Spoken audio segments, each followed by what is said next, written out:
नमस्कार मित्रों, आप सभी लोगों का स्वागत है हमारे YouTube चैनल में। दोस्तों, उत्तराखंड एलटी शिक्षण अभिरुचि को लेकर हमने एक विशेष सीरीज चलाई है जिसमें हम आपको टॉपिक वाइज एमसीक्यू प्रोवाइड करवाते हैं। तो दोस्तों, इसी क्रम में आज हम आपके लिए 75 एमसीक्यू लेकर आए हैं अधिगम के सिद्धांत पर आधारित। दोस्तों, यह टॉपिक काफ़ी इंपॉर्टेंट है और यह एमसीक्यू भी काफ़ी इंपॉर्टेंट होने वाले हैं। तो इस वीडियो को पूरा अंत तक देखिएगा और यह वीडियो थोड़ा लंबी हो सकती है, इसलिए इसको पूरा धैर्यपूर्वक देखिएगा। इसके अलावा अगर आपको इस वीडियो की पीडीएफ चाहिए तो आप हमारे टेलीग्राम चैनल को ज्वाइन कर सकते हैं। लिंक ऑलरेडी अबाउट सेक्शन में है। उसके अलावा उसका लिंक मैं आपको इस वीडियो के डिस्क्रिप्शन बॉक्स में प्रोवाइड करवा दूंगा। तो चलिए वीडियो को स्टार्ट करते हैं। तो देखिए दोस्तों, पहला क्वेश्चन है, थॉर्नडाइक के उद्दीपन अनुक्रिया सिद्धांत में सीखने की प्रक्रिया में क्या महत्वपूर्ण नहीं है।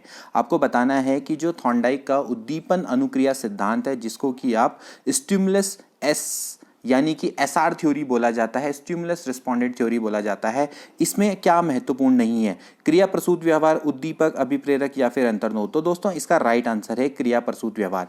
क्रिया प्रसूत व्यवहार को दोस्तों बीएफ स्किनर ने महत्वपूर्ण माना है। तो उनका जो क्रिया प्रसूत सिद्धांत है वो भी काफी इंपॉर्टेंट है, उसको आप ध्यान में रखेंगे।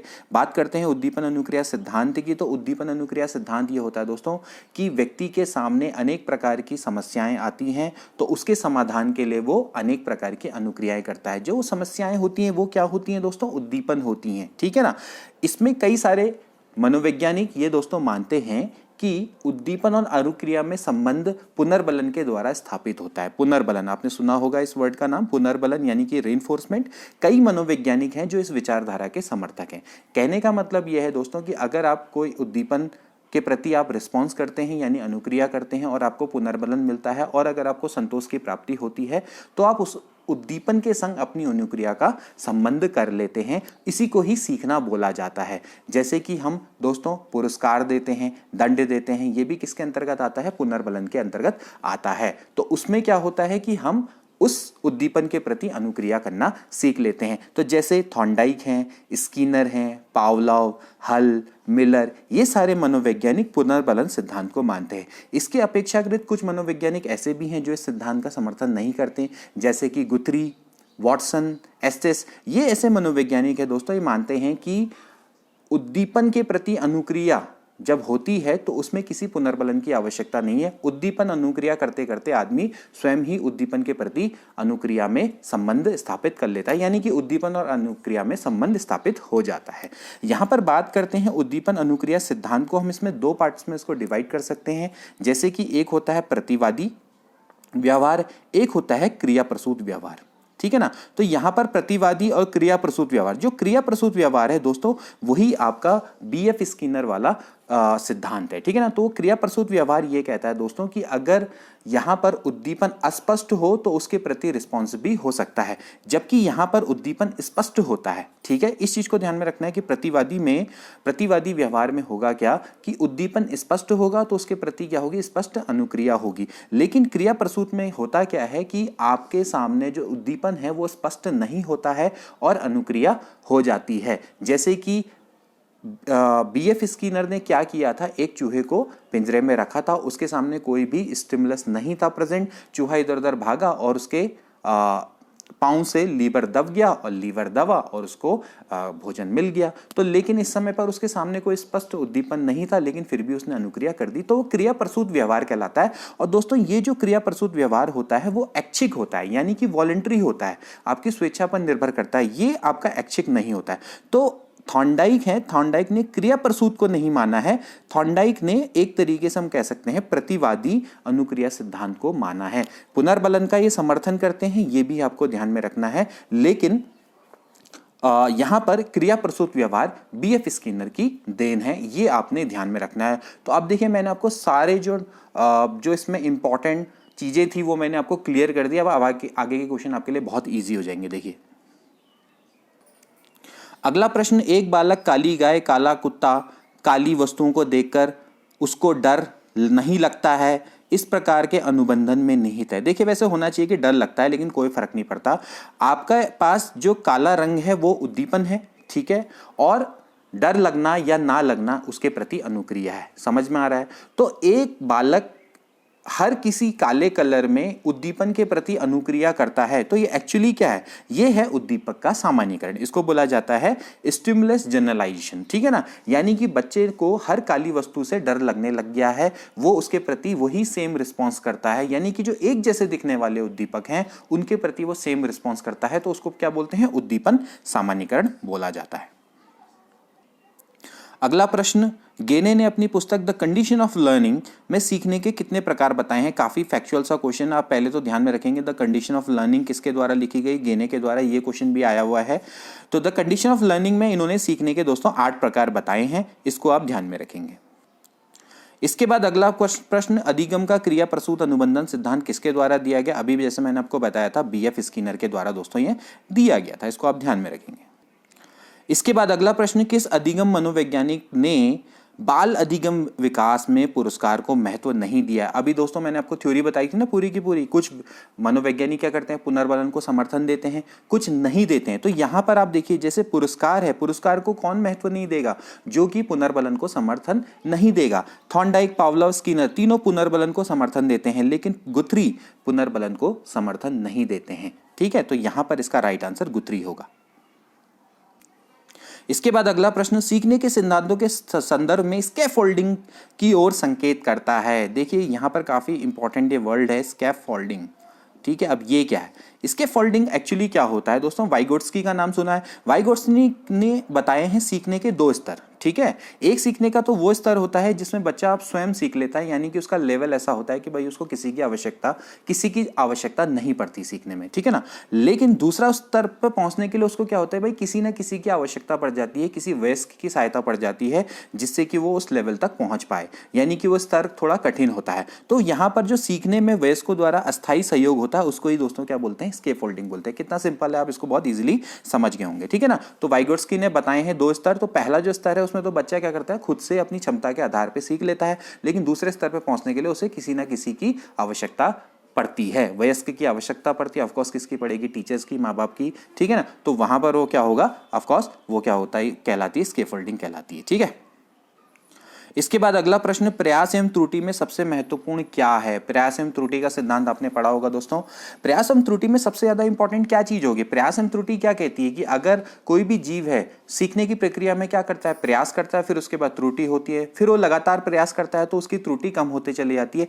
जितना ज्यादा वो प्रयास करेगा त्रुटि अपने आप ही कम हो जाएगी, और एक समय ऐसा आएगा कि वो प्रयास करेगा और उसको लगातार सफलता मिलती चली जाएगी, यानी कि अधिगम हो जाएगा। तो यहां पर सबसे इंपॉर्टेंट क्या है दोस्तों, अभ्यास। तो सबसे महत्वपूर्ण क्या है दोस्तों, अभ्यास। जैसे थॉर्नडाइक ने भी इसको अपनाया था, तो उन्होंने इसके लिए प्रयोग किस पे किया था, बिल्ली पर किया था, ठीक है। इसको आप ध्यान में रखेंगे। इसके बाद अगला प्रश्न, 5 वर्ष का राजू अपनी खिड़की के बाहर तूफान को देखता है, बिजली चमकती है और कड़कने की आवाज आती है, फिर कुछ देर शांति के पश्चात बिजली कड़कती है। राजू बिजली की गर्जना सुनकर उछलता है। राजू का उछलना निम्न में से किस सीखने के सिद्धांत पर का उदाहरण है। काफी अच्छा ये क्वेश्चन है दोस्तों। यह दोस्तों उदाहरण है आपका शास्त्रीय अनुबंधन का। पावलोव का ये दोस्तों सिद्धांत है, शास्त्रीय अनुबंधन का सिद्धांत। काफी अच्छा ये सिद्धांत है, आप इसको बहुत अच्छे से और डीप से पढ़िएगा, बहुत इंपॉर्टेंट है। मैं आपको इस सिद्धांत के बारे में बता देता हूं। इस सिद्धांत वाले यह मानते हैं कि अगर स्वाभाविक उद्दीपक है तो उसके प्रति क्या होती है, स्वाभाविक अनुक्रिया होती है। स्वाभाविक उद्दीपक के प्रति स्वाभाविक अनुक्रिया होती है। तो इसको तो हम बोलते हैं नेचुरल स्टिमुलस।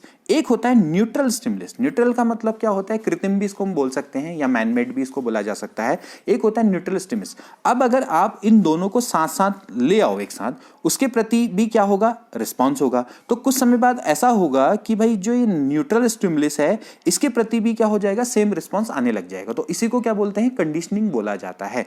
जैसे कि हुआ क्या था कि पावलोव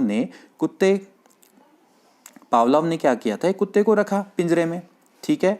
उसके सामने वो भोजन लेके आया। अब भोजन क्या है, भोजन तो भैया नेचुरल स्टिमुलस है, यानी कि स्वाभाविक उद्दीपक है। कुत्ते की आ गई लार बाहर, तो यानी वो क्या आया, स्वाभाविक रिस्पॉन्स आया, ठीक है ना। अब साथ में उसने घंटी भी बजाई, तो घंटी क्या है, घंटी आपका है न्यूट्रल उद्दीपक यानी कि न्यूट्रल स्टिमुलस है, ठीक है ना, इसके प्रति भी वही रिस्पॉन्स स्थापित हुआ। बाद में उसने क्या किया कि भाई भोजन देना बंद कर दिया और घंटी बजाने लगा, लेकिन घंटी बजा के क्या हुआ, दोबारा से वही रिस्पॉन्स आने लगा कि भाई घंटी बजाई तब भी लार आ रही है। कहने का मतलब है कि उसने क्या किया, कंडीशनिंग स्थापित कर दी, यानी कि न्यूट्रल रिस्पॉन्स के यानी न्यूट्रल स्टिमुलस के प्रति भी वही रिस्पॉन्स वो देने लग गया, ठीक है ना। इसका मैं एक और एग्जाम्पल बताता हूं। जैसे कि आपने कभी देखा होगा कि भाई कक्षा में टीचर आने वाले हैं सपोज करो, और मॉनिटर खड़ा है, तो मॉनिटर ने बोला कि भाई टीचर आने वाले हैं, तो बच्चे सारे के सारे चुप हो गए, ठीक है। ऐसी अगले दिन भी टीचर आने वाले हैं, मॉनिटर ने बोला बच्चों से कि सर आने वाले हैं, तो बच्चे चुप हो गए। इसके बाद अगले दिन क्या हुआ कि टीचर नहीं आए, फिर मॉनिटर ने बोला कि टीचर आने वाले हैं, फिर बच्चे चुप हो गए। तो अब टीचर का आना क्या है आपका दोस्तों, स्वाभाविक उद्दीपन, और बच्चों का चुप हो जाना आपका है स्वाभाविक अनुक्रिया, और मॉनिटर का बोलना वो एक्चुअली क्या है, न्यूट्रल उद्दीपक है, ठीक है ना। लेकिन अब हुआ क्या कि न्यूट्रल उद्दीपक के प्रति भी बच्चों का वही रिस्पांस, मॉनिटर का बोलना कि भाई टीचर आने वाले हैं, तो भाई बच्चे चुप हो गए। तो इसका मतलब क्या हो गया, कंडीशनिंग हो गई ना। तो यही आपका सिद्धांत है। तो भाई बिजली कड़की, एक बार कड़की, उसने रिस्पांस दिया, दोबारा से कड़की तो उसको फिर उछलाओ। तो कहने का मतलब है कि कहीं ना कहीं क्या हो गया, अनुबंधन हो गया। तो इसको क्या बोलते हैं, शास्त्रीय अनुबंधन का सिद्धांत बोला जाता है। अगला प्रश्न, निम्न में से कौन सा नियम थॉर्नडाइक के सीखने के गौण नियमों में शामिल नहीं है। देखिए दोस्तों, थॉर्नडाइक ने 3 आपके मुख्य नियम दिए थे, सीखने के 5 गौण नियम दिए थे, आपको ये याद होने चाहिए। 3 जो मुख्य नियम है वो कौन कौन से हैं, जैसा कि तत्परता का नियम होता है, अभ्यास का नियम और प्रभाव का नियम। इन 3 नियमों को आप याद रखेंगे। इसके अलावा इन्होंने 5 गौण नियम दिए हैं, वो 5 नियम मैं आपको बता देता हूँ। पहला होता है मानसिक स्थिति का नियम, दूसरा होता है साहचर्य का नियम या फिर सादृश्यता का नियम भी इसको बोला जाता है। इसके अलावा आंशिक क्रिया का नियम होता है, बहुप्रतिक्रिया का नियम होता है और समानता का नियम होता है। तो क्रिया प्रतिक्रिया का कोई भी नियम नहीं होता है, आप इन नियमों को याद करेंगे। और इसके अलावा मेरी वीडियो है जिसमें मैंने आपको सारे सिद्धांत एक ही वीडियो में बताए हैं, और काफ़ी अच्छी वीडियो, आप उसको जरूर देखिएगा। अगर आप चाहेंगे तो मैं उसका लिंक इस वीडियो के डिस्क्रिप्शन बॉक्स में प्रोवाइड कर दूंगा, आप उसको देखें, आपको बहुत मजा आएगा फिर इस वीडियो को देखने में। तो बी इसका राइट ऑप्शन है, ठीक है। अगला प्रश्न, निम्न में से कौन सा अभिक्रमित अनुदेशन का सिद्धांत नहीं है। प्रोग्राम्ड इंस्ट्रक्शन का ये दोस्तों सिद्धांत नहीं है। प्रोग्राम इंस्ट्रक्शन आप समझते हैं ना, जिसमें आपको एक एक करके क्रमबद्ध रूप से इंस्ट्रक्शन दिए जाते हैं तो फिर सीखना हो पाता है। तो आप बताइए इसके अंतर्गत कौन सा नहीं हो सकता है। भाई इसके अंतर्गत पुनर्बल का सिद्धांत भी आएगा, सक्रिय अनुक्रिया का सिद्धांत भी आएगा, और छोटे छोटे पदों का सिद्धांत भी आएगा, क्योंकि ये सब जो चीजें होती हैं दोस्तों एक निश्चित समयांतराल बाद और एक निश्चित क्रम में करवाई जाती हैं। लेकिन जो अभ्यास का सिद्धांत है दोस्तों वो इसके अंतर्गत नहीं आता है। तो प्रोग्राम इंस्ट्रक्शन में अभ्यास का सिद्धांत नहीं आता है, ठीक है। इसके बाद, निम्न में से किसने अधिगम सिद्धांत का प्रतिपादन नहीं किया है। अब आप बताइए कि किसने अधिगम सिद्धांत का प्रतिपादन नहीं किया है। स्किनर का तो भाई हमें क्रिया प्रसूत पता ही है, कोलर का भाई अंतर्दृष्टि व सूझ का सिद्धांत इन्होंने दिया है, थॉर्नडाइक का तो अभी हमने पढ़ा है कि भाई सिद्धांत इनका उद्दीपन अनुक्रिया का सिद्धांत है। तो बीएस ब्लूम है, वो इन्होंने किसी भी अधिगम सिद्धांत का प्रतिपादन नहीं किया है। इसके बाद अगला प्रश्न देखिए दोस्तों, निम्न में से किस सिद्धांत को पुनर्बलन का सिद्धांत भी कहा जाता है। काफी अच्छा ये क्वेश्चन है दोस्तों। जैसा कि मैंने आपको बताया था कि भाई उद्दीपन अनुक्रिया सिद्धांत को पुनर्बलन का सिद्धांत भी बोला जाता है। शास्त्रीय अनुबंधन सिद्धांत नहीं, क्रिया प्रसूत अनुबंधन सिद्धांत नहीं, आपका जो उद्दीपक अनुक्रिया सिद्धांत है दोस्तों इसी को पुनर्बलन का सिद्धांत भी बोला जाता है। अगला प्रश्न, स्किनर बॉक्स का प्रयोग किया जाता है, ठीक है। स्किनर बॉक्स का प्रयोग क्यों किया गया था भाई। स्किनर बॉक्स में इन्होंने आपका एक चूहे को कैद किया था, तो मैंने पहले आपको बताया था कि चूहा इधर उधर भागा और उसे लीवर दबा, और लीवर दब के उसको क्या मिल गया, भोजन मिल गया। तो भैया वो क्रिया प्रसूत के लिए था, तो भाई प्रसूत अनुबंधन के लिए क्या हुआ था कि भाई स्किनर बॉक्स का प्रयोग किया गया था। इसके बाद अगला question, the behaviour of organism नामक पुस्तक के लेखक है, काफी इंपॉर्टेंट है। पहले तो आप ध्यान में रखिए कि बिहेवियर ऑफ ऑर्गेनिज्म जो बुक है उसके जो लेखक हैं दोस्तों वो हैं स्किनर। काफी इंपॉर्टेंट है बुक, इसका आप ध्यान में रखिएगा। बिहेवियर ऑफ ऑर्गेनिज्म नामक पुस्तक के लेखक कौन है, बीएफ स्किनर। इसके बाद अगला, कोहलर यह सिद्ध करना चाहता था कि सीखना स्वायत्त यादृच्छिक क्रिया है, संज्ञानात्मक स्वकार्य है, एक ऐसी स्थिति है जिसमें व्यक्ति पशु से श्रेष्ठ है, या परिस्थिति के विभिन्न अंगों का प्रत्यक्षीकरण है। तो दोस्तों इसका क्या राइट आंसर होना चाहिए। देखिए कोहलर क्या था, गेस्टाल्टवादी थे। गेस्टाल्टवादी विचारधारा के अनुसार दोस्तों यह माना जाता है कि जब कोई पशु या व्यक्ति अगर उसके सामने अगर उद्दीपन प्रस्तुत किया जाए तो वह जरूरी नहीं है कि अनुक्रिया कर दे, वो अपनी सूझ और अंतर्दृष्टि का प्रयोग भी कर सकता है उस उद्दीपन या उस समस्या को समाधान करने के लिए। इसके लिए इन्होंने क्या किया था, सुल्तान नामक वनमानुष पर प्रयोग भी किया था। काफी इंपॉर्टेंट वो प्रयोग है और मैंने वो सारे अपनी पुरानी वीडियोस में बताए हैं। आप अधिगम के सिद्धांत वाली वीडियो देखिएगा, आपको सब समझ में आ जाएगा। तो यहाँ पर क्या चीज उनकी इंपॉर्टेंट है, उनका मत मानना यह है कि उद्दीपन अनुक्रिया छोड़ो, सबसे पहले कोई जानवर भी है तो वो सूझ और अंतर्दृष्टि का प्रयोग करेगा। तो यहां पर वो क्या है, संज्ञानात्मक स्वकार्य है। ठीक है ना। तो कोहलर ये सिद्ध करता था कि भाई सीखना संज्ञानात्मक स्वकार्य है। अगला प्रश्न, क्रिया प्रसूत अनुबंधन का दूसरा नाम है। क्रिया प्रसूत अनुबंधन जो अभी हमने पढ़ा, बीएफ स्किनर द्वारा प्रतिपादित नैभित्तिक अनुबंधन या फिर इंस्ट्रूमेंटल कंडीशनिंग या फिर इसको साधनात्मक अनुबंधन भी बोला जाता है। प्राचीन अनुबंधन यानी कि क्लासिकल कंडीशनिंग, ओके। समीपस्थ अनुबंधन यानी कि कंटीजियस कंडीशनिंग या फिर चिन्ह अनुबंधन यानी कि ट्रेस कंडीशनिंग। तो इसका राइट आंसर है दोस्तों नैभित्तिक अनुबंधन यानी कि इंस्ट्रूमेंटल कंडीशनिंग इसका राइट आंसर है। इसको साधनात्मक अनुबंधन भी बोला जाता है, तो आप इसको याद रखेंगे, नैभित्तिक अनुबंधन या इंग्लिश में याद कर लो इंस्ट्रूमेंटल कंडीशनिंग, ये ज्यादा अच्छे से आपको याद रहेगा, इंस्ट्रूमेंटल कंडीशनिंग। अगला प्रश्न पावलोव का सिद्धांत है, क्या है, शास्त्रीय अनुबंधन का सिद्धांत, प्रयास एवं त्रुटि का, पुनर्बलन का या फिर क्रिया प्रसूत अनुबंधन का। तो भाई आपको पता है क्या है, शास्त्रीय अनुबंधन का सिद्धांत इनके द्वारा दिया गया है।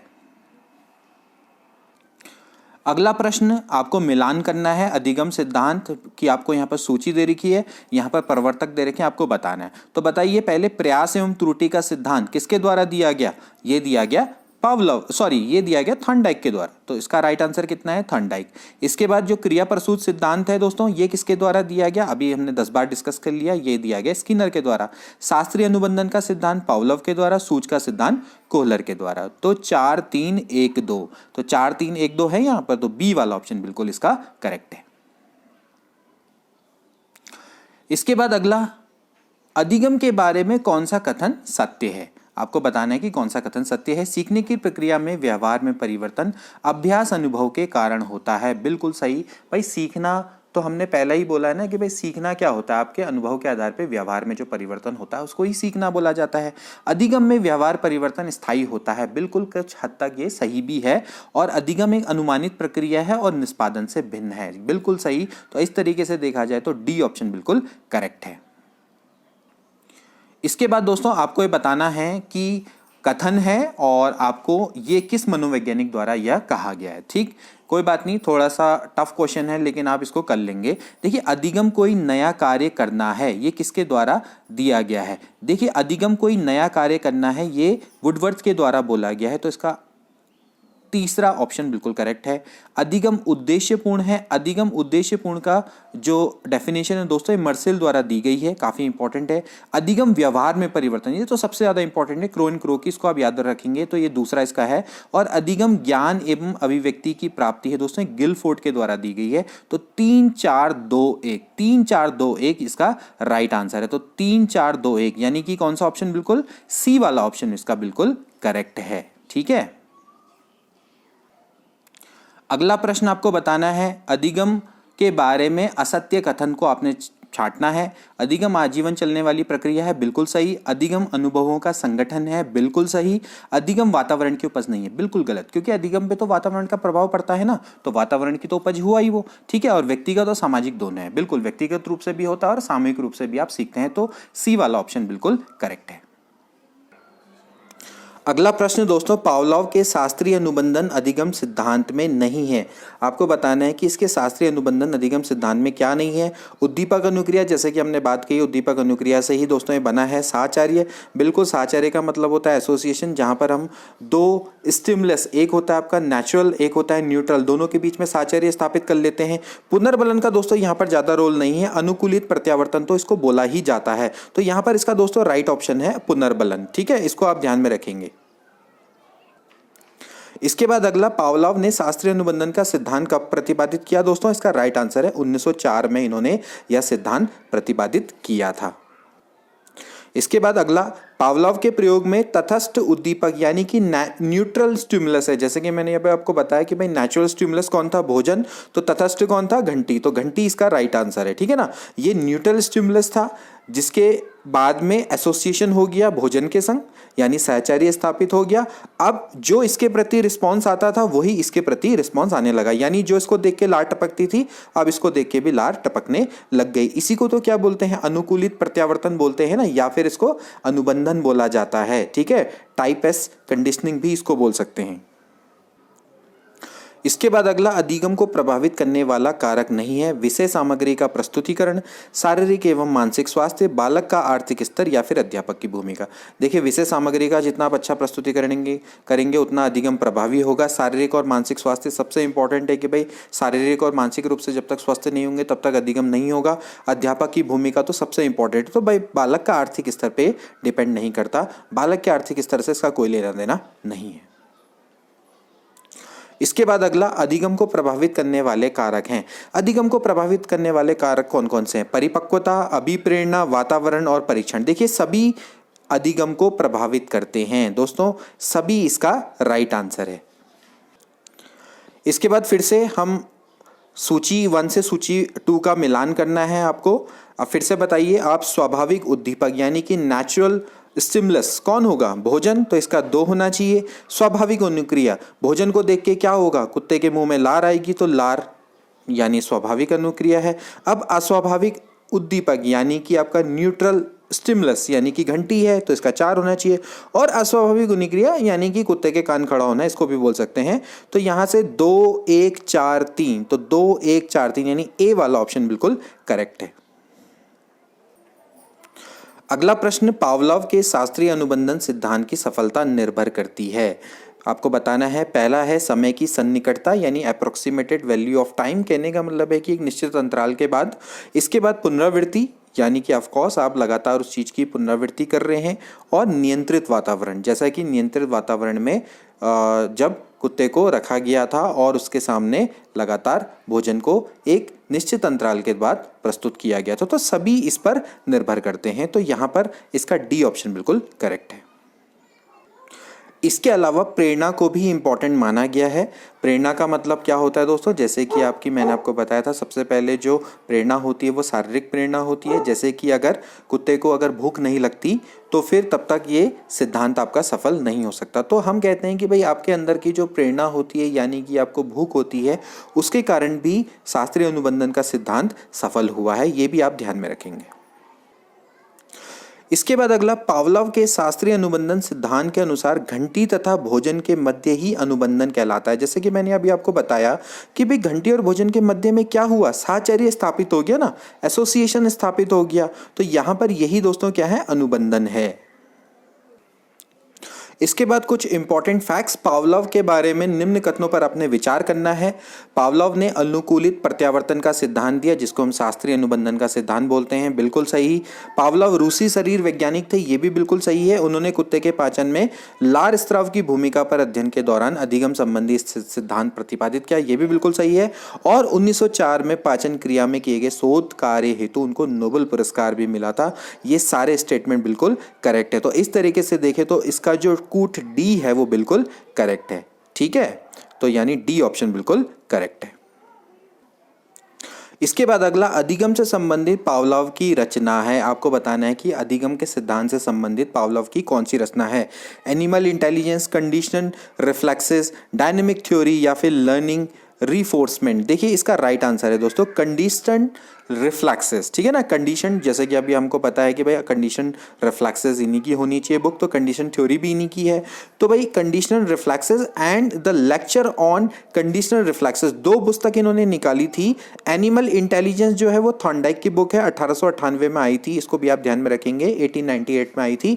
और यहीं से इन्होंने संबंधवाद जो सिद्धांत है ना कि भाई उद्दीपन और अनुक्रिया के बीच में संबंध स्थापित हो जाना, वहीं उसी को क्या बोलते हैं, सीखना बोलते हैं ना। तो वहां से थॉर्नडाइक ने संबंधवाद सिद्धांत को प्रतिपादित किया था। तो यहाँ पर आप ध्यान में रखेंगे कि एनिमल इंटेलिजेंस भी काफी इंपॉर्टेंट बुक है, पूछी जा सकती है, थॉर्नडाइक द्वारा लिखी गई है, इसको आप ध्यान में रखना। ये थॉर्नडाइक हो गई और ये हो गई आपकी पावलोव। पावलोव की 2 बुक हैं, conditional reflexes and the lecture on conditional reflexes. ठीक है, इसको आप ध्यान में रखेंगे।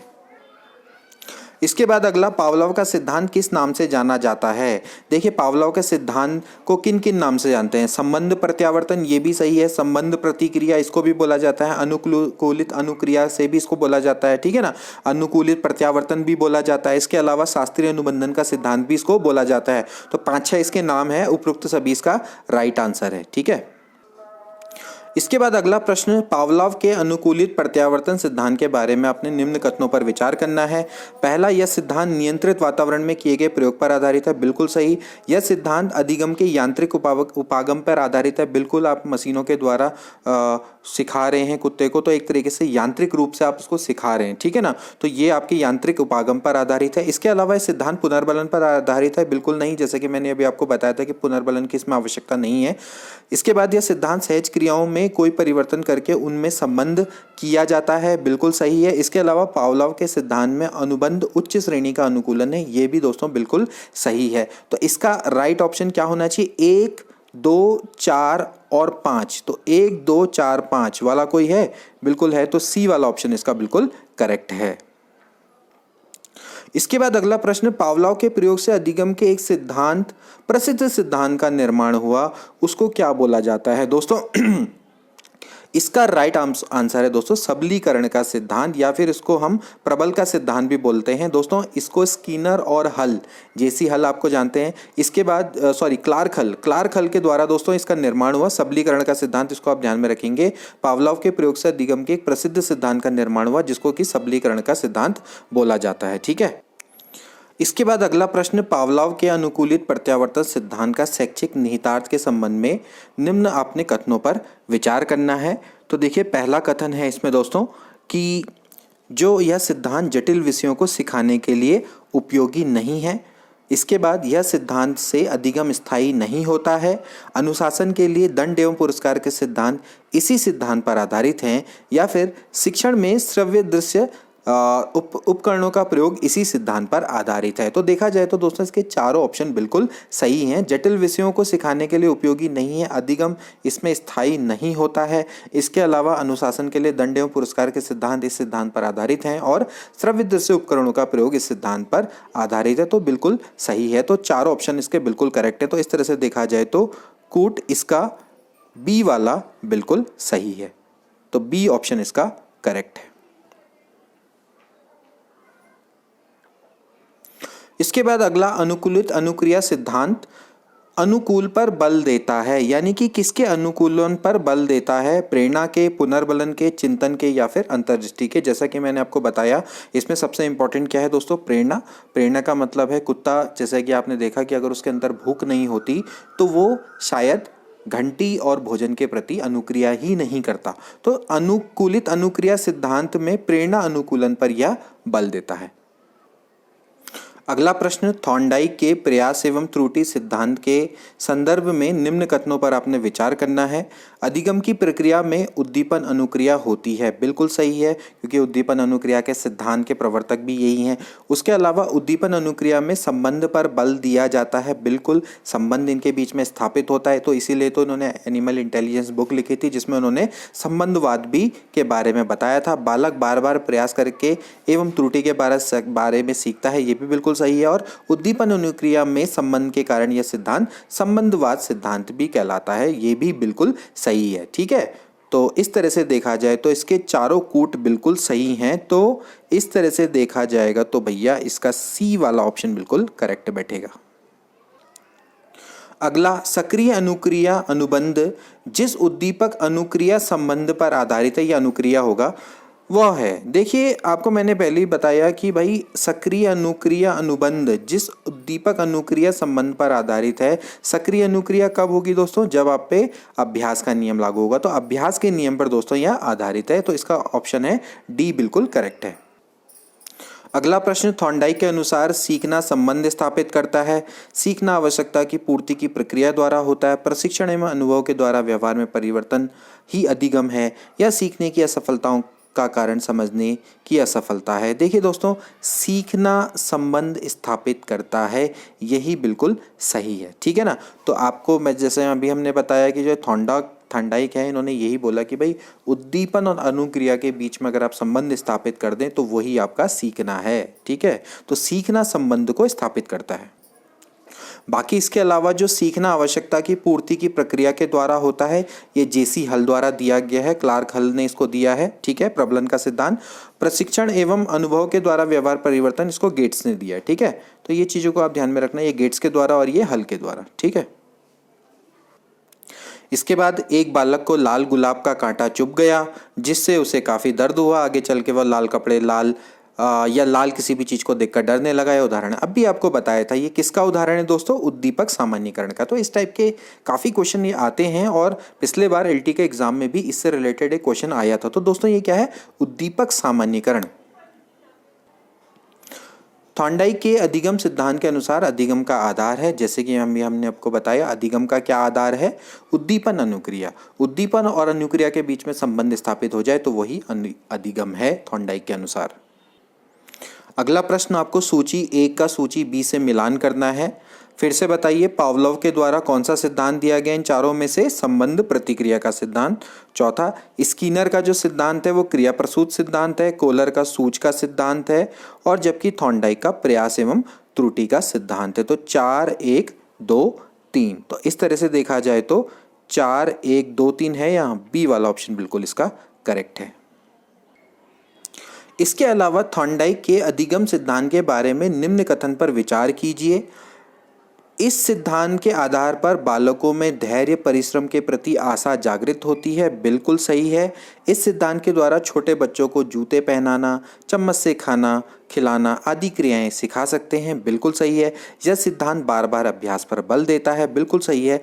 इस सिद्धांत में अनुक्रिया पुनर्बलन से संबंधित होती है, ना कि उद्दीपन से संबंधित। देखिए दोस्तों, ये बिल्कुल गलत है। इसमें अनुक्रिया आपकी किससे संबंधित होती है? उद्दीपन से संबंधित होती है। देखिए दोस्तों, मैं पुनर्बलन को मैं फिर से आपको बता दूं, पुनर्बलन का इनके द्वारा समर्थन किया गया कि हाँ, अगर पुनर्बलन मिलेगा तो उद्दीपन का अनुक्रिया से संबंध बहुत तेजी से हो जाएगा। लेकिन इसका मतलब ये नहीं है कि इन्होंने पुनर्बलन को इतना महत्व दिया है। जैसे कि मैंने बात कही पावलोव की, फिर मैं बात कर रहा हूँ आपकी स्किनर की, या फिर इसके बाद अगर आप बात करते हैं थॉर्नडाइक की, तो इन्होंने प्रबलन का समर्थन तो किया, पुनर्बलन का समर्थन किया है, बट इसका मतलब ये नहीं है कि पुनर्बलन को ही इंपॉर्टेंस देते हैं। इनके इंपॉर्टेंस है उद्दीपन और अनुक्रिया पे। ठीक है ना।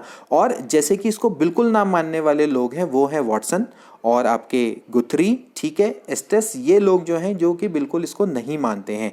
पुनर्बलन आपका ये एक तरीके का क्या है कि हम इसको कह सकते हैं, ये आपको एक एक्स्ट्रा एडवांटेज दे देता है कि उद्दीपन और अनुक्रिया में संबंध स्थापित करने में। तो इसका सबसे ज़्यादा जो प्रयोग है वो हल के द्वारा किया गया है, इसीलिए उनको प्रबलन सिद्धांत का प्रवर्तक भी माना जाता है। तो इसलिए प्रबलन सिद्धांत काफी इंपॉर्टेंट हो जाता है। लेकिन यहाँ पर आपका जो अनुक्रिया है वो उद्दीपन से संबंधित होती है, ना कि पुनर्बलन से। इस चीज को आपने ध्यान में रखना है। ठीक है, तो इस तरीके से देखेंगे तो दोस्तों इसका पहला, दूसरा और तीसरा कथन ही सही है, इसका चौथा कथन सही नहीं है। ठीक है, इसके बाद अधिगम का मुख्य नियम है। थॉर्नडाइक के द्वारा जो मुख्य नियम बताए गए थे, 3 मुख्य नियम है। आपको मैंने अभी पहले भी बताया, अभ्यास का नियम, प्रभाव का नियम और तत्परता का नियम। तो तत्परता का नियम इसके अंतर्गत आता है। बाकी ये 5 गौण नियमों में से एक आते हैं। ठीक है ना। तो 5 गौण नियम है, उनको भी आप याद करेंगे। अगला प्रश्न, थॉर्नडाइक के अधिगम सिद्धांत का शैक्षणिक महत्व किसमें है? खेलकूद प्रतियोगिता में, कला शिक्षण में, आदत निर्माण प्रक्रिया में, या फिर अभ्यास और पुनरावृत्ति में? तो हम बार बार बता चुके हैं, अभ्यास और पुनरावृत्ति में ही दोस्तों इसका शैक्षणिक महत्व है। हम जितना ज़्यादा अभ्यास करते हैं उतना ज़्यादा हम सीखते चले जाते हैं, उतनी हमारी त्रुटि की संभावनाएं कम हो जाती है। जितना हम रिवाइज करते हैं उतना ही हमारा अधिगम स्थायी होता है। ठीक है, ये चीज़ को आपने ध्यान में रखना है। ठीक, इसके बाद थॉर्नडाइक का कौन सा नियम उपयोग और अनुपयोग का नियम भी कहलाता है? उपयोग और अनुपयोग का नियम दोस्तों अभ्यास के नियम को ही बोला जाता है। इसको आप ध्यान में रखना है, इसको उपयोग और अनुपयोग का नियम भी बोला जाता है। इसके बाद पुरस्कार एवं दंड का नियम क्या कहलाता है? देखिए, पुरस्कार एवं दंड का नियम क्या होगा दोस्तों? वो होगा प्रभाव का नियम। ठीक है, तो पुरस्कार और दंड का क्या प्रभाव पड़ता है आप जानते ही हैं। तो प्रभाव का नियम दोस्तों वो कहलाता है।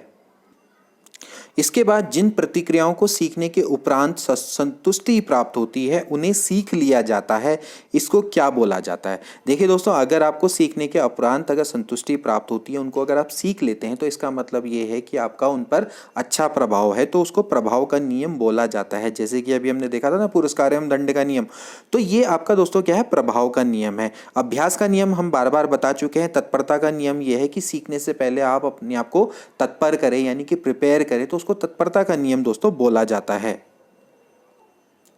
इसके बाद अनुबंधन स्थापित होने के बाद बार बार मात्र अनुबंधित उद्दीपक की उपस्थिति की जाए तो अंतोगत्वा अनुबंधित अनुक्रिया बंद हो जाएगी, इसको क्या कहते हैं? देखिए दोस्तों, जैसे कि मैंने आपको बताया था कि अगर आप बार बार, जैसे कि हमने कुत्ते और घंटी वाला एग्जाम्पल पढ़ा था, अगर आप उसके सामने भोजन प्रस्तुत करेंगे और घंटी भी बजाएंगे तो लार निकलेगी। फिर उसके बाद क्या होगा? घंटी बजाने में लार निकलेगी, एक बार निकलेगी, दो बार निकलेगी। अब बार बार उसके सामने घंटी लाते रहोगे तो फिर उसकी लार निकलना बंद हो जाएगी। यानी कहने का मतलब ये है कि अनुबंधित अनुक्रिया बंद हो जाएगी। ठीक है ना? तो अनुबंधित अनुक्रिया बंद होना क्या कहलाता है? विलोप कहलाता है। ठीक है? तो इसी तरीके से अगर आप बार बार अनुबंधित उद्दीपक उपस्थित करते रहेंगे तो अंतोगत्वा अनुबंधित अनुक्रिया बंद हो जाएगी, तो इसी को हम विलोप बोलते हैं।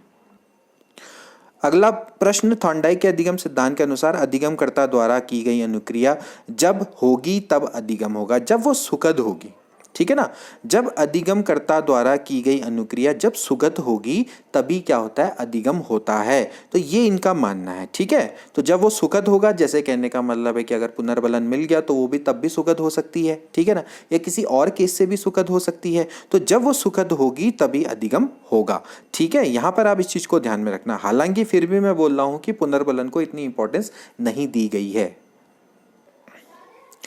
इसके बाद निम्न में से कौन सा उद्दीपन अनुक्रिया सिद्धांत नहीं है? उद्दीपन अनुक्रिया सिद्धांत कौन सा नहीं है दोस्तों?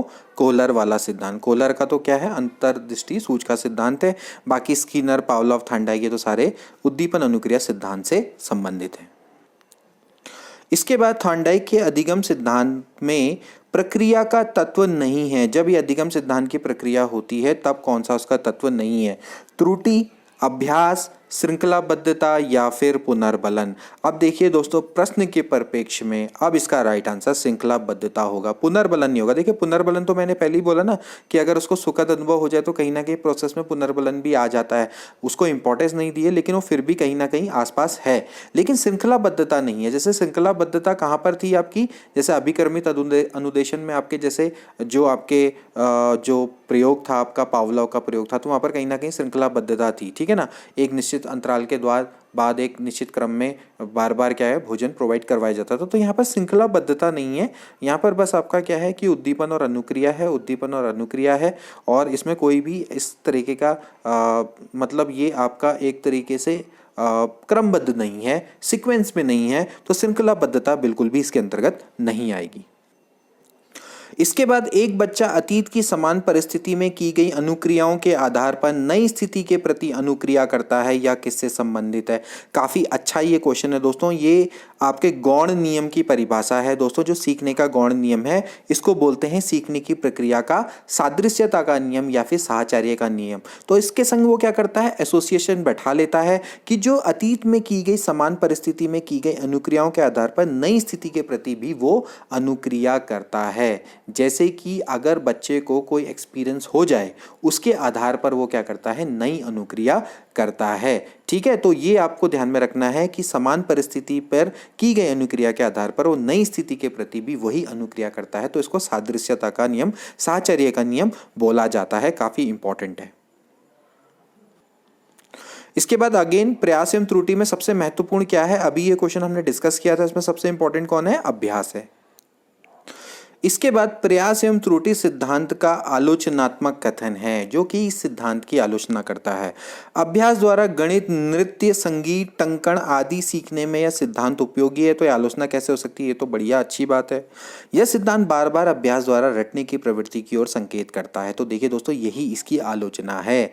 आलोचना यही है। ठीक है? छोटे बच्चों में आदतें, दृष्टिकोण और रुचियों के विकास में सिद्धांत में सहायक है। बिल्कुल सही है। यह सिद्धांत छोटे बच्चों में आदतें, दृष्टिकोण और रुचि में विकास करता है।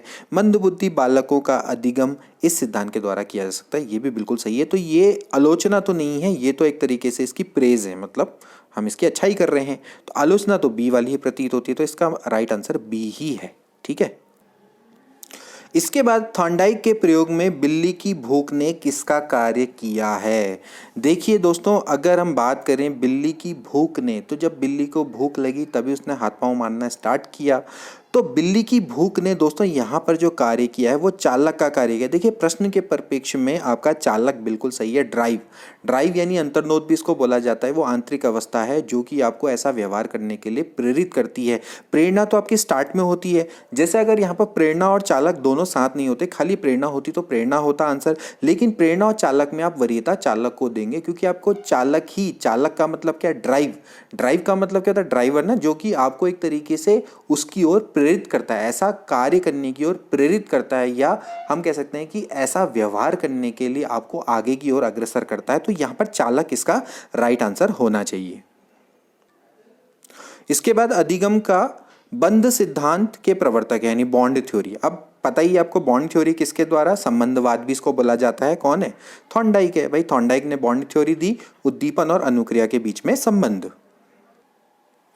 इसके बाद तत्परता का नियम सूचक है। तत्परता का नियम किसको सूचित करता है या किसका सूचक है, किसको इंडिकेट करता है? ये कार्य प्रवृत्ति का, त्रुटि प्रवृत्ति का, अभ्यास प्रवृत्ति का, या फिर मूल प्रवृत्ति का? तो दोस्तों इसका राइट आंसर है कार्य प्रवृत्ति का। मैंने आपको पहले बताया तत्परता का मतलब यह है कि आप किसी कार्य को करने के लिए आप अपने आप को तत्पर कर लें, यानी कि अपने आप को तैयार कर लें, तो उसको क्या बोलते हैं? तत्परता का नियम बोला जाता है। ठीक है। अगला, अध्यापक द्वारा अपनी संपूर्ण विषय सामग्री को छोटे छोटे भागों में अधिगम के किस नियम पर आधारित करता है? देखिए छोटे छोटे भागों में क्यों बांटता है वो आपका आंशिक क्रिया के नियम पर आधारित है। जैसा कि मैंने पहले ही बोला कि जो थॉर्नडाइक का गौण नियम है आंशिक क्रिया का नियम। तो अब आंशिक क्रिया का मतलब क्या है कि आप अपने संपूर्ण विषय सामग्री को छोटे छोटे अंश में डिवाइड कर देते हैं। ठीक है, तो काफी इंपॉर्टेंट है, इसको आप ध्यान में रखेंगे। अगला, सफल होने से बढ़कर कोई सफलता नहीं है, यह कथन थॉर्नडाइक के किस नियम से संबंधित है? सफल होने से बढ़कर कोई सफलता नहीं है। अगर आप सफल हो गए तो उससे बड़ी कोई सफलता नहीं है। तो उसका आप पर क्या पड़ा? प्रभाव पड़ा। तो प्रभाव का नियम है ये। अगला, धीमी गति से सीखने वाले बच्चों के अध्यापन के लिए अधिक उपयोगी सिद्धांत है। जैसा कि अभी हमने आपको बताया, जो बच्चे धीमी गति से सीखते हैं तो उनके लिए थॉर्नडाइक का सिद्धांत बहुत बढ़िया है। इसके बाद एक अध्यापक अपनी कक्षा में थॉर्नडाइक के सिद्धांत को लागू करने जा रहा है। निम्न में से अध्यापक को क्या लागू नहीं करना चाहिए? पहला, छात्रों को तैयार किया जाना चाहिए तथा उन्हें कार्य सीखने हेतु सही रूप से प्रेरित किया जाना चाहिए। कौन सा सिद्धांत? तत्परता का सिद्धांत। बिल्कुल सही है। अगला, छात्रों को नई चीजें सीखने हेतु खोज विधि के लिए उन्मुख किया जाना चाहिए। देखिए खोज विधि की तो बात ही नहीं कही है। अगला, उचित अभ्यास तथा ड्रिल कार्य कराया जाना चाहिए। कौन सा सिद्धांत? अभ्यास का नियम। अगला, जहां तक हो अध्यापक को पुरस्कार का उपयोग सही रूप से करने की कोशिश करनी चाहिए। कौन सा? प्रभाव का नियम। तो भाई 3 नियम तो आ गए, तो ऑफकोर्स ये वाला गलत है, तो ये नहीं करना चाहिए। ठीक है, इस तरीके से आप इसको सॉल्व कर लेंगे। अगला प्रश्न, क्रिया प्रसूत के सिद्धांत को कितने प्रकार की क्रियाओं में बांटा गया है? इसका राइट आंसर है दोस्तों दो क्रियाओं में इसको बांटा गया है। एक है आपका उद्दीपन प्रसूत और एक है आपका क्रिया प्रसूत। ठीक है। अगला प्रश्न, क्रिया प्रसूत का संबंध किससे होता है? क्रिया प्रसूत का संबंध किससे होता है? उत्तेजना से, उद्दीपन से, उत्तेजक से, या फिर उद्दीपक से? देखिए इसका दोस्तों राइट आंसर है उत्तेजना से। देखिए ध्यान में रहे कि जब स्किनर ने प्रयोग किया था चूहे पर, तो चूहे को उन्होंने बॉक्स में छोड़ दिया था। ठीक है, ना उसके सामने कोई उद्दीपक था। ठीक है, उसके सामने कोई भी उद्दीपक नहीं रखा गया था। उसके बाद क्या हुआ, जो चूहा है वो खुद ही इधर उधर भागने लग गया। तो उसके अंदर क्या हुई, ना कोई उत्तेजक रखा गया, तो उसके अंदर क्या हुई, उत्तेजना थी, तो इधर से उधर भागता रहा। ठीक है, और उसके बाद क्या हुआ, उसका पांव लीवर में पड़ गया। तो एक तरीके से अस्पष्ट उद्दीपक है, तो स्पष्ट उद्दीपक तो नहीं है, तो साफ साफ है कि इसका संबंध क्या है, उत्तेजना से है। ठीक है। इसके बाद उद्दीपन प्रसूत का संबंध किससे होगा। अब उद्दीपन प्रसूत का संबंध दोस्तों किससे होगा, आपका उद्दीपन से होगा, ठीक है ना। यहां पर देखिए आप ध्यान में रखिएगा कि जो चूहे पर किया गया प्रयोग था वो आपका दोस्तों क्या था, क्रिया प्रसूत से संबंधित था। अभी कबूतर पर किया गया प्रयोग था तो वो आपका उद्दीपन प्रसूत का एग्जाम्पल है। इसके बाद समायोजनशीलता का विकास अधिगम में कौन से सिद्धांत के अंतर्गत होता है। समायोजनशीलता का विकास दोस्तों किसके अंतर्गत होता है, क्रिया प्रसूत सिद्धांत के अंतर्गत होता है, ठीक है ना। कि आप क्या करते हैं, समायोजन होना या समायोजित होना सीख सकते हैं। तो समायोजनशीलता का विकास आपके क्रिया प्रसूत सिद्धांत के अंतर्गत होता है, क्योंकि ये ऐच्छिक होता है ना, यानी कि वॉलंटरी होता है, तो आपके अंदर समायोजनशीलता का विकास हो पाता है। इसके बाद स्किनर कौन से देश से संबंध रखते थे, इसका राइट आंसर है दोस्तों अमेरिका से दोस्तों संबंधित थे। अगला, थॉर्नडाइक ने अपना प्रयोग किस पर किया था, इसका राइट आंसर क्या है दोस्तों, बिल्ली पर इन्होंने अपना प्रयोग किया था। पावलोव ने अपना प्रयोग किस जानवर पर किया था, सभी को पता है कुत्ते पर इन्होंने अपना प्रयोग किया था। इसके बाद हल ने अपना प्रयोग किस पर किया था। हल ने, जो कि प्रबलम सिद्धांत के प्रवर्तक हैं, जेसी हल, इसको ध्यान में रखिएगा, क्लार्क हल का नाम है फुल फॉर्म में, तो बंदर पर इन्होंने दोस्तों अपना प्रयोग किया था। इसके बाद कोहलर ने अपना प्रयोग किस पर किया था। कोहलर ने दोस्तों अपना प्रयोग वन मानुस पर किया था, चिंपैंजी भी इसको बोल सकते हैं, इसका नाम सुल्तान था। इसके बाद स्किनर ने अपना प्रयोग किस पर किया था, जैसा कि हमने अभी आपको बताया, चूहे पर इन्होंने प्रयोग किया था क्रिया प्रसूत सिद्धांत के लिए। इसके अलावा स्किनर ने अपना प्रयोग किस पक्षी पर किया था, इन्होंने कबूतर पर इसका प्रयोग किया था। इसके बाद थॉर्नडाइक ने अपने सिद्धांत को किस शीर्षक से सिद्ध किया या किस शीर्षक से इन्होंने रखा। अधिगम के प्रयास एवं भूल, संकेत अधिगम, संज्ञानात्मक अधिगम या फिर स्थान अधिगम। तो आपका क्या आंसर होना चाहिए दोस्तों, अधिगम के प्रयास एवं भूल। इसके बाद अगला, अधिगम अंतरण का थॉर्नडाइक सिद्धांत कहा जाता है। अधिगम अंतरण का थॉर्नडाइक सिद्धांत क्या कहा जाता है। देखिए, अधिगम अंतरण का मतलब क्या होता है दोस्तों, transfer of learning. Transfer of learning का मतलब यह होता है कि जो कुछ भी आपने सीखा है, यानी कि किसी समस्या को आपने पहले सॉल्व किया है, उसी अधिगम को, यानी कि जो समस्या को सॉल्व करते हुए आपने सीखा, उसी ज्ञान को आप किसी नई समस्या को सॉल्व करने में यूज करते हैं, तो वो अधिगम अंतरण कहलाता है। अब देखिए, जैसे कि अगर आपको साइकिल चलानी आती है और उसी के आधार पर आप स्कूटर या बाइक चलाना सीख रहे हैं, तो वो अधिगम अंतरण कहलाता है। अब अधिगम अंतरण कई प्रकार के होते हैं, मैंने आपको बताया भी है अपनी पिछली वीडियोस में। तो अधिगम अंतरण एक्चुअली क्या है, अनुरूप तत्वों का सिद्धांत है। थॉर्नडाइक के द्वारा इसको अनुरूप तत्वों का सिद्धांत कहा जाता है, तो इसको आप ध्यान में रखिएगा, ठीक है।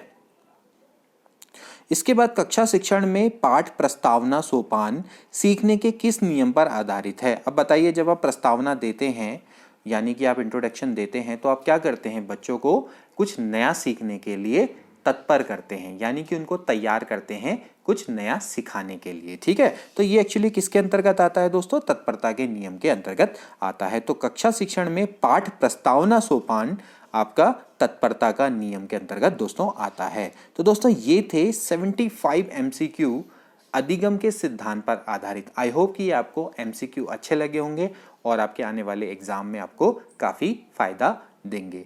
तो मिलते हैं अगली वीडियो में। Till then take care and good bye.